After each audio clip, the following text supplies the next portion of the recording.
Assalamualaikum warahmatullahi wabarakatuh. Berjumpa lagi dengan channel Dinde Lucky Plant, channelnya pecinta tanaman hias. Kali ini saya akan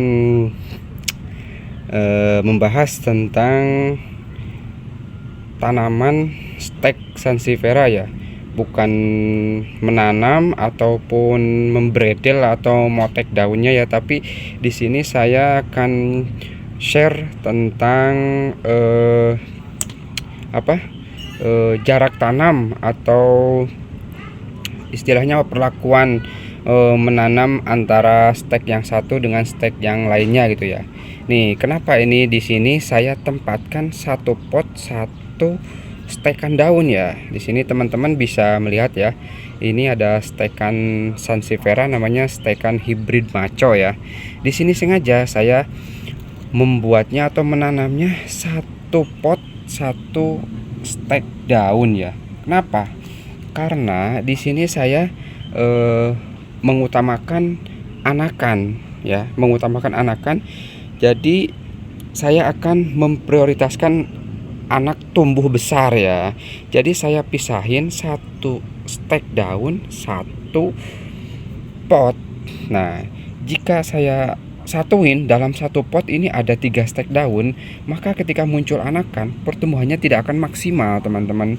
Jadi saya di sini memprioritaskan pertumbuhan anak.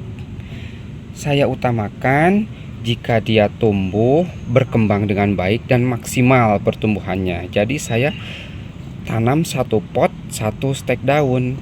Kalau misalkan kita satu pot tanamnya itu lebih dari satu, maka pertumbuhan anak itu tidak akan maksimal. Itu beda ceritanya kalau misalkan kita punya pemikiran lain, kayak senior atau suhu-suhu yang lain ya, bisa menanam dalam satu pot itu lebih dari 3 stekan. Nah, itu mereka tujuannya apa? Untuk mencari tanaman variegata gitu ya.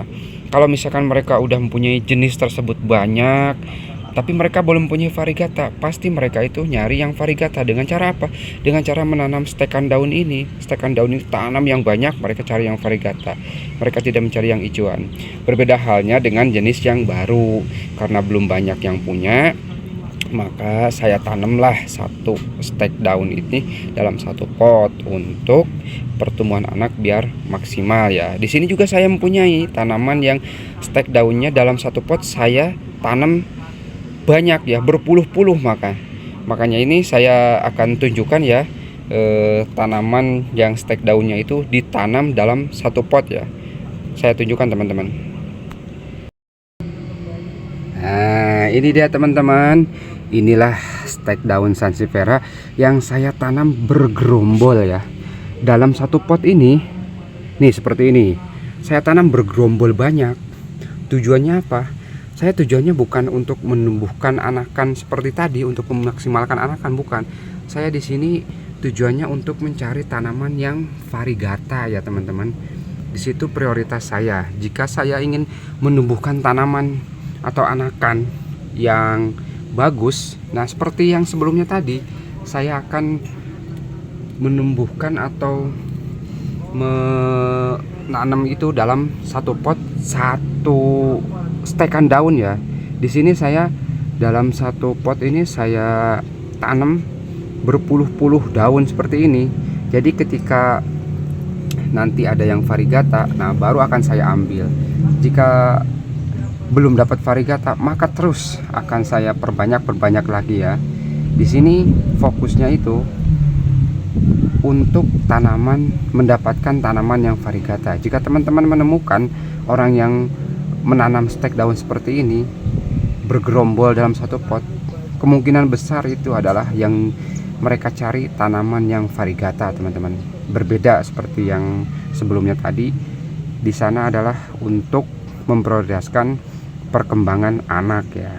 Di sini untuk prioritas tanaman variegata. Nah, begitu teman-teman ya, perbedaannya. Tanaman stek daun ditanam secara bergerombol dan tanaman stek daun ditanam secara terpisah dalam satu pot satu stek daun. Perbedaannya seperti itu ya, udah saya jelaskan tadi. Yang ditanam satu persatu untuk mendapatkan anakan yang bagus, ditanam bergerombol begini, ditanam untuk mendapatkan jenis yang variegata. Oke teman-teman ya, untuk share kali ini cukup sampai di sini. Kurang dan lebihnya saya mohon maaf. Terima kasih. Wassalamualaikum warahmatullahi wabarakatuh.